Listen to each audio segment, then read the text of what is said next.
একটা বিবৃতি হচ্ছে এটা ভারতের অভ্যন্তরীণ নির্বাচনে যারা জিতবেন, যেই জিতুন। প্রথম কথাটা হচ্ছে আমরা আসলে পশ্চিমবঙ্গের সাথেও খুব বেশি আলাদা করে চিন্তা করতে চাই না।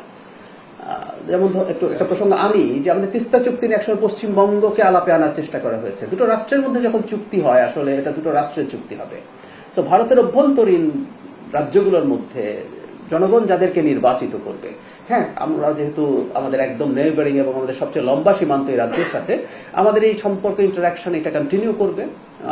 কিন্তু আমরা যেটা বলতে চাই, ভারত অ্যাজ এ স্টেট, পুরো রাষ্ট্র হিসাবে বাংলাদেশের সাথে তার যে সৌহার্দ্যপূর্ণ সম্পর্ক, আমাদের যে ইন্টারাকশন, আমাদের পারস্পরিক বেনিফিটের যে সম্পর্ক, সেটা কোনো ক্ষেত্রে বাধাগ্রস্ত হবে না। এটা নিয়ে আসলে হয়তো প্রশ্নটা এই কারণে আসে যে পশ্চিমবঙ্গের নির্বাচনে বাংলাদেশ একটা ফ্যাক্টর হয়েছে, বাংলাদেশকে নিয়ে নানান বক্তব্য দিয়েছে। আমি ব্যক্তিগতভাবে মনে করি এগুলো সব এক ধরনের পলিটিক্যাল রেটরিক। সরকার গঠিত হওয়ার পর আমাদের সাথে সুন্দর সহযোগিতার সম্পর্কই থাকবে। মেইন স্ট্রিম নিউজে আমি আমার চোখে পড়েনি, কিন্তু গুরুত্বপূর্ণ অ্যাক্টিভিস্ট যারা সোশ্যাল মিডিয়াতে আছেন, যারা অন্তত কোনো ফেক কিছু করেন না, তারা এটা নিয়ে কথা বলছেন।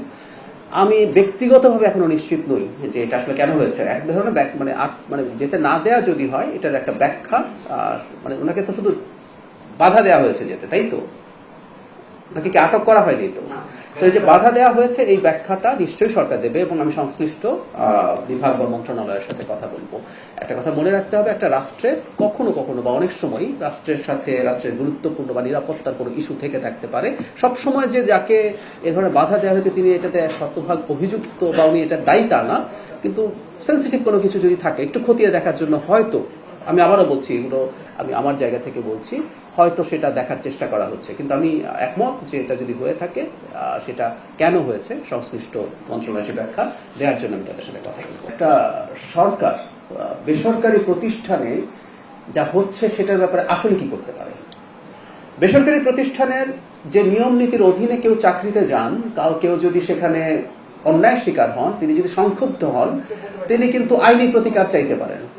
এগুলো কিন্তু প্রত্যেকটা বেসরকারি প্রতিষ্ঠান, এবং আপনারা জানেন শুধু এই সেক্টর না, আমি ফ্র্যাঙ্কলি বলি, অন্যভাবে নেবেন না আশা করি। আপনারা সাংবাদিকরা যেহেতু আমাদের সামনে আসতে পারছেন, প্রশ্ন করতে পারছেন, তাই প্রশ্ন করছেন, কিন্তু আমাদের কি প্রায় সব বেসরকারি প্রতিষ্ঠানে একই ধরনের প্রবণতা আছে না? ব্যাংকে আছে বা অন্যান্য জায়গায়ও আছে, চাকরিচ্যুতির ঘটনা ঘটে। এখন এটাকে আপনি যেটার সাথে রিলেট করেছেন, এটার সাথে রিলেটেড কিনা, এবং এটাতে যদি কোন রকম নিয়ম অথবা আইনের ব্যত্যয় হয়, যিনি সংক্ষুব্ধ তিনি সেটা চেষ্টা করতে পারেন। গ্রসলি আমি যে কথাটা বলতে চাই, সাংবাদিকদের চাকরির নিশ্চয়তা এবং সাংবাদিকরা যাতে নির্বিঘ্নে সাংবাদিকতা করতে পারেন, এটার জন্য নীতিমালা এবং আইন প্রণয়ন এবং সেটার যদি প্রয়োজনে যুগোপযোগী করা, সেটা সরকারের দায়িত্ব আছে। এসব ক্ষেত্রে আমরা যদি মনে করি কোনো ক্ষেত্রে, বিশেষ করে যারা এমপ্লয়ার আছেন তারা সাংবাদিকদেরকে নানাভাবে নিগৃহীত করেন, আইনের যদি সংস্কার প্রয়োজন হয়, আমরা নিশ্চয়ই সেটা করব। খাওয়ারে যে টাকা দেওয়া সেটা আসলে এককালীন একটা বরাদ্দ, এটা যে কন্টিনিউয়াসলি দেওয়া হবে তা না, কারণ যারা ক্ষতিগ্রস্ত হয়েছেন তাদেরকে প্রাথমিকভাবে তাদের সংকটটা কিছু কাটিয়ে ওঠার জন্য। নাম্বার 2 হচ্ছে নির্বাচন যেটা এই বছরে শেষ হবে কেন? উত্তর হচ্ছে না। বলা হয়েছে যে নির্বাচনটা 10 মাস থেকে 1 বছর লাগবে শুরু হওয়ার পর, এবং নির্বাচন শুরু হবে এই বছরের শেষের দিকে। কিছু প্রস্তুতির প্রয়োজন আছে, সেটাও ইনফ্যাক্ট ওই মন্ত্রণালয় থেকে আগে জানানো হয়েছে। আর উপজেলা প্রসঙ্গে যদি বলি, উপজেলা বাতিল করে দেওয়ার কোনো সিদ্ধান্ত এই সরকার নেয়নি।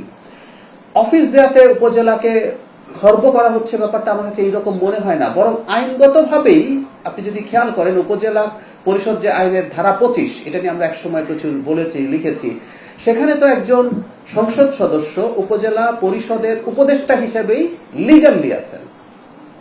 যদি তিনি লিগালি থাকেন, এখন কেউ বলতে পারেন যে এটা থাকা উচিত কিনা উপদেষ্টা থাকা, সেটা একটা ডিফারেন্ট ডিবেট।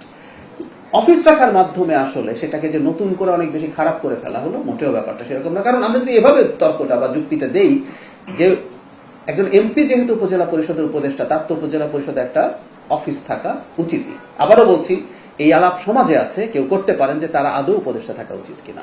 সো উপজেলাকে নিয়ে সরকারের এই ধরনের কোনো, মানে এটাকে খাটো করা বা আরো বেশি অক্ষম করে তোলার কোনো পরিকল্পনা সরকারের নেই।